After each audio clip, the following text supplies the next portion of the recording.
Hi, I'm Kaylin King. I teach 6th grade math at Ranksha Minerva, and today we are going to be starting day 1 of the expressions unit. We have just finished the equations and inequalities unit, so the students have some familiarity with what a variable is. However, we're hoping that they get a better idea of that a variable could represent any number, not just specific numbers.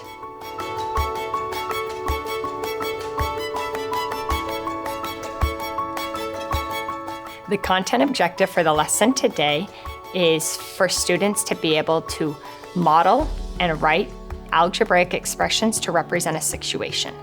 When I'm planning a conceptual lesson, I usually start with a lesson that already exists and I make sure it's inquiry-based. I also want to make sure the students have multiple opportunities to explore an idea before they move on to the procedural aspect. The lesson you will be seeing today is IMP's N-box lesson. The students will be working in groups of 3. They'll be flipping over cards that have different situations and they'll have to model it with their N-boxes, as well as write an expression that represents a situation. For example, the students will have to think about how many Gibble Gobble candies they have if they have 1 box of candy and a handful of 1 Gibble Gobble pieces. While the students are working, I'll be walking around supporting them as well as asking questions to promote deeper thinking so they have a stronger conceptual idea of what N represents and what the ones represent. 5 what? N. 5 N's? Are each one of those individual ones a box? And how many does this represent? N. So then what does that represent? 2 N's. 2 N's, so 2 times N. In this lesson, you will see the students start with a concrete example using the N boxes and the pieces, and then move to a pictorial example where they are drawing what they have modeled, and then finally they'll be moving to the abstract algebraic expression. At the beginning of the lesson, the students were getting the idea that they don't know how many pieces are in the box. The students confidently wanted to say they knew as they were taking guesses of how many were in there.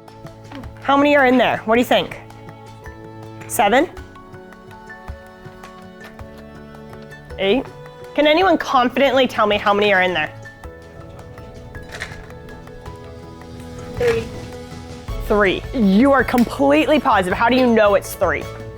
Getting them to pull out that information of we don't know, so we're going to use a variable, was difficult.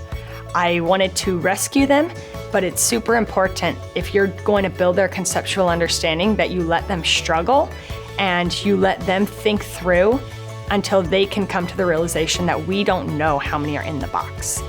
How many Gibble Gobbles are in this box? N. The number of Gibble Gobbles is N because why? We don't know. One common mistake I saw was students wanted to use whole numbers rather than whole numbers and variables to represent a situation.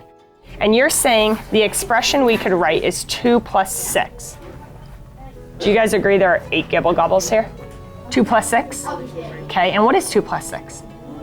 8. Do we have 8 Gibble Gobbles right here? One way that I helped them bridge that misconception was I had them model using their pieces. So if they had, for instance, 2 boxes of Gibble Gobbles and 3 extra pieces, they were wanting to do 2 plus 3 rather than 2n plus 3.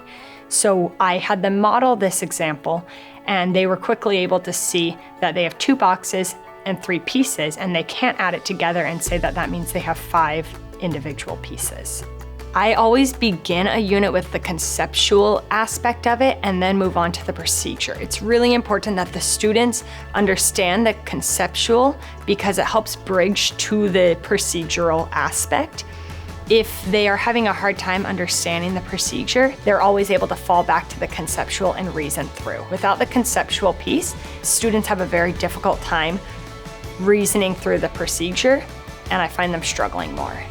As a new teacher, planning a conceptual lesson has been really difficult. It's something I've failed at over and over again, but when I plan a good conceptual lesson, it's great to see the students' understanding grow so much more, and that transfer to the procedure is infinitely easier.